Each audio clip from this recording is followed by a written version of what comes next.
this is part two. So unfortunately, I got cut off. I hit pause and then play, but I hit him at the wrong times, and so I didn't get to finish my story, right?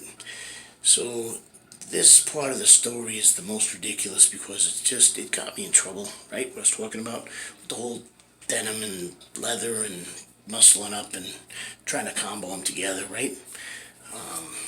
So all that did was get me a prank to freaking take my buddies Danny Mills and Ryan Litticoat, who got to Spokane, Washington, Seattle, Washington, right, or somewhere in that area, the outskirts of it, whatever, in the Seattle area somewhere, right?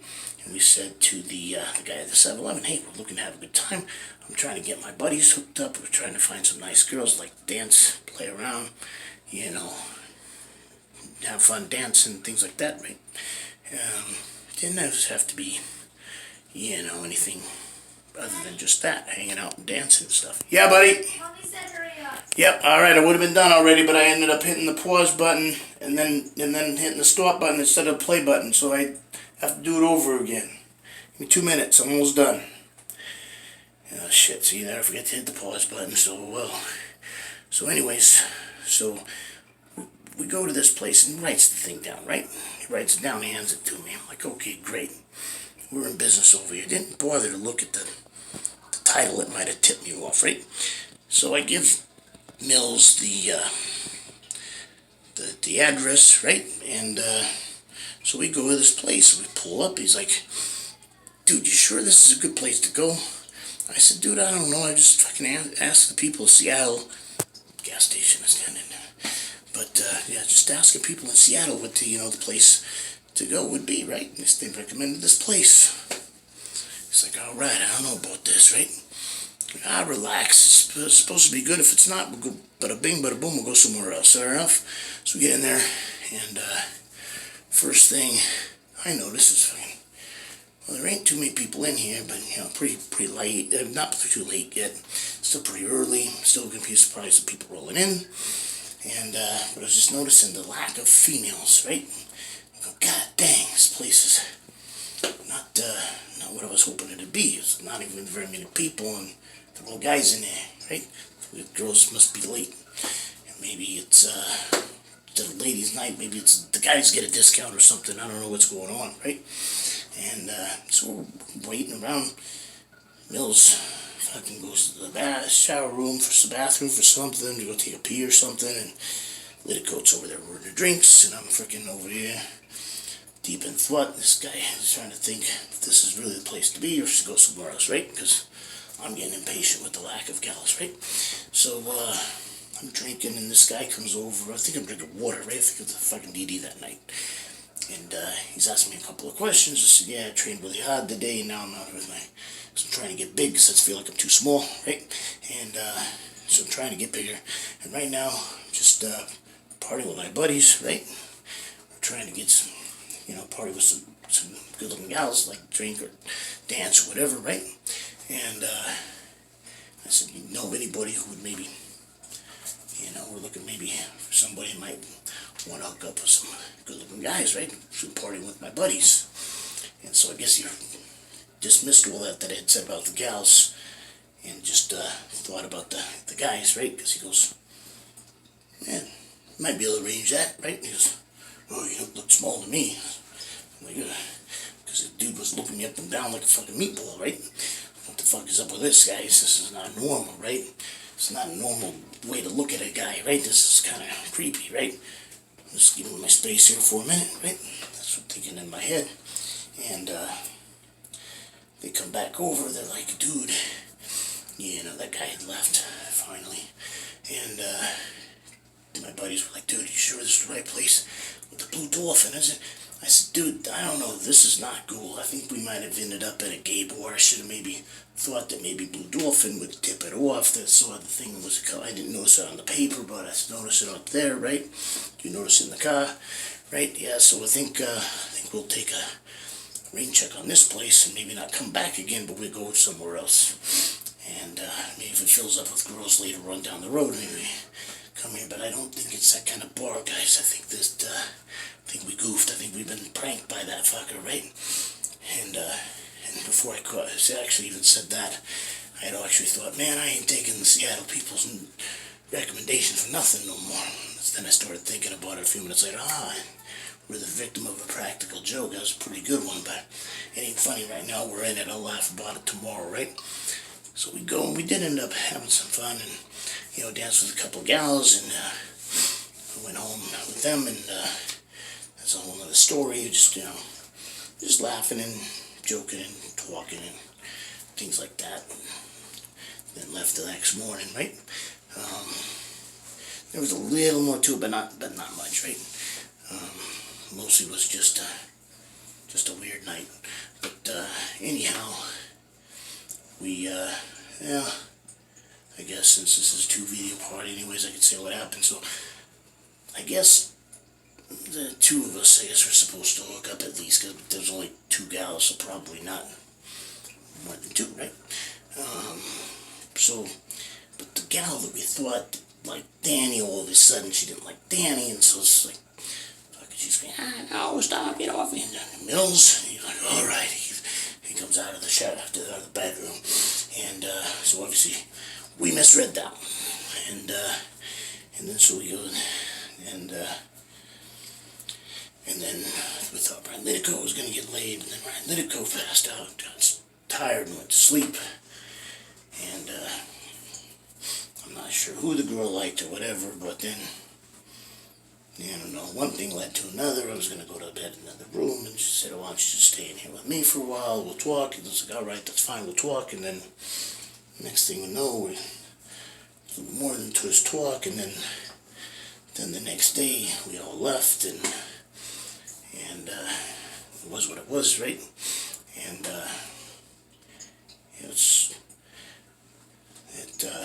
but I won't be going any more than Blue Dolphins, but it is what it is, was what it was, and it was a good time. No numbers exchanged or nothing like that. We just said hello and talked a little bit, and then we left the next morning, and that was that. And yeah, that's about it. And can't really remember nothing else about that night other than, yeah, we were not too smart. We were innocent college kids, right? I was protected by my parents growing up. They were conservative, religious. They worked for, I should say spiritual, because they were never judgmental of other people.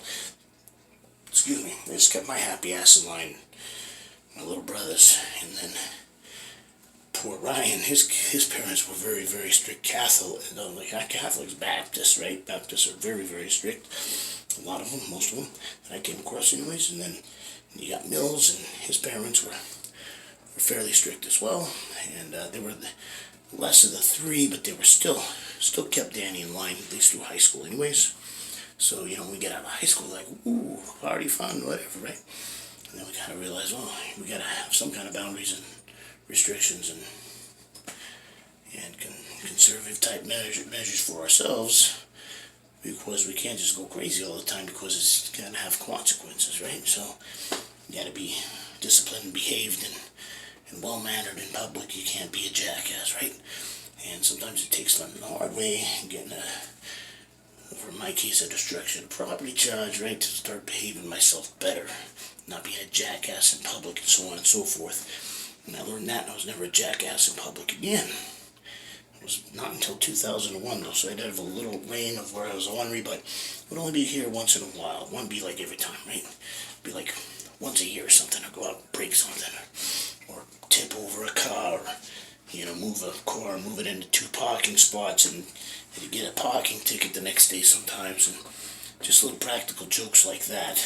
I only lost my temper in public once, and that's what got me the misdemeanor charge of, destruction of property. But other than that, when I was a stand-up guy, I bought it, thinking to my brother and said, you better make sure that you tell them you plan on paying for that door before you leave, because the cops are on their way, and if I were you, I'd talk to the cops before I left too, because you might get in trouble if you don't. But just don't cause any more problems while you're in here waiting for them. You get in more trouble. They're just going to throw you in jail.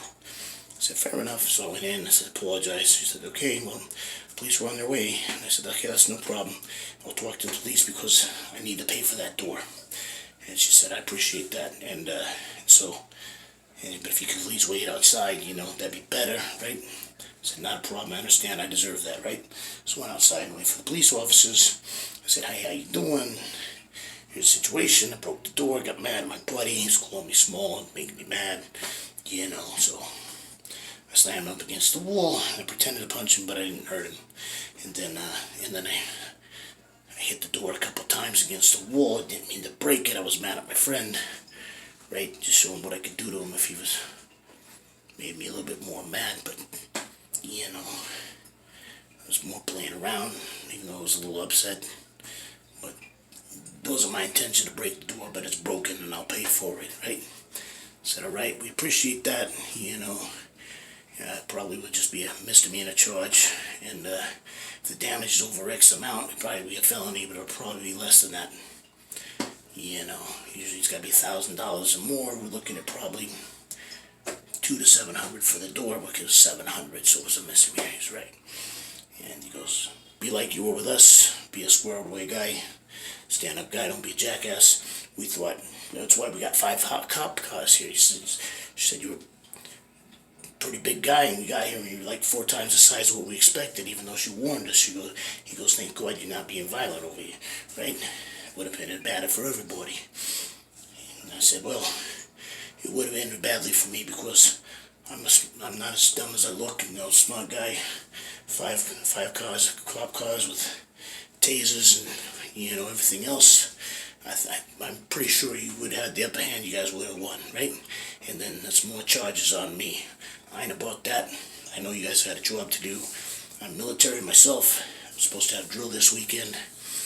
I missed out on it, but I'll be at drill the next time, right? Something come up, I can't remember, but ended up not going to drill. That wasn't a very good idea, but I got it cleared off. I took the weekend off. I requested it in, and but anyways, I took care of that. Took care of the door.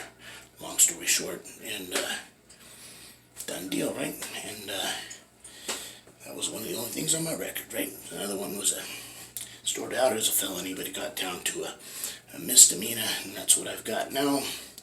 It's just those 2 little glitches, right? Other than a moving violation, okay, and an open container, right? But the moving violation was in 1994. It was an accident because I misread the signs, and then had a dumb next to me telling me I could go straight when I said, no, I think it says turn right. He goes, no, you could go either one. You could go straight, you could turn right. I said, I hope you're right, fucker. Went straight, got pulled over right now. Boom. And then 2000 open container, 2001, 2000 also, I can't remember, I think it was 2000 also was a misdemeanor, and then 2001 was the last thing I've ever had on my record before, during, or since, right? That's it. And my first speeding ticket was over 40 years old, right? I had my driver's license for over 2 decades before getting a speeding ticket, so I got to get it deferred, and it's already off of my record because that was like 3 to 5 years ago, so that's done. So not a whole lot of criminal activity on my end, right? Other than misdemeanors and, getting a non-prescription, prescription medication through the mail through a different country. That's what I got my other misdemeanor for. But it started as a felony, got reduced down to misdemeanor. It is what it is, and that's my history as a corrections officer. Still got to work with people with developmental disabilities because it was just a misdemeanor, and I still got to work for the school district again in 2003, things like that. So it is what it is, and that's all that it is. So take care and God bless. If you, he's a criminal, I ain't watching his videos no more. You have that right. I ain't gonna hate on you. Y'all got certain, levels of whatever you want to call it. integrity, or, you know, I don't know what you want to call it, but you have, yeah, you call it, not value. Yeah, it could be values and beliefs, and you could just be real picky about standards. That's what I was going to say. You might have a certain amount of standards that are like up here or whatever. It is what it is. Y'all are entitled to those standards. I don't like to hold back from people. I want people to know exactly who I am, where I came from, what I'm about, so that I don't mind throwing my life story out there. You know, there's a lot of other people, oh, he's a golden boy, he's fucking never done anything in his life, and you find out he's a fucking, you know, thief or a pedophile or a rapo. You know, some things in people's closet that you'd be surprised about, right? Certain murders and stuff, whether the person gets away with it or not. I get it. Sometimes there's a, and people agree with me and not agree with me on this, but I think there is a time to kill. Fair enough. And I could probably give you some examples, and there's never a time. Well, what about this one? Oh, that would be a time where, see, gotcha. Sometimes there is a time to kill, right? If you're protecting your family, somebody's hurt your family very, very bad that was innocent, those types of things, right? You're going to be tempted. I'm not saying you should do that. I'm not saying you should act on it, because if you get caught, you go to jail, prison for a long, long time, right? So I'm not encouraging those things. I'm just telling you, I understand. I understand that sometimes there is a time for violence. Sometimes there is a time to kill, even, where it's going to be justified and articulated, but it doesn't necessarily give you a pass. Fair enough, if you get caught, you still might end up doing the time. That's why I never, ever suggest or encourage somebody to kill somebody else. Or worse yet, you think this person did it. You didn't investigate enough. You just took somebody's word for it. You popped them. Come to find out he didn't have nothing to do with it, about nothing. Not guilty, not in the area, or in the area, but just had nothing to do with it. You gotta do your research and investigation if you ever do harm to anybody. Fair enough? Alright, so it's showtime. Showtime's trying to fit this over here. Size, growth, get big. Unless, of course, you didn't do any research. Somebody's coming at you, throwing a punch, and you can defend yourself. Don't kill the person, but you defend yourself. Right? You just stand there and take it. If somebody punches you out of nowhere, you gotta fight back. Right? Okay. Take care and God bless.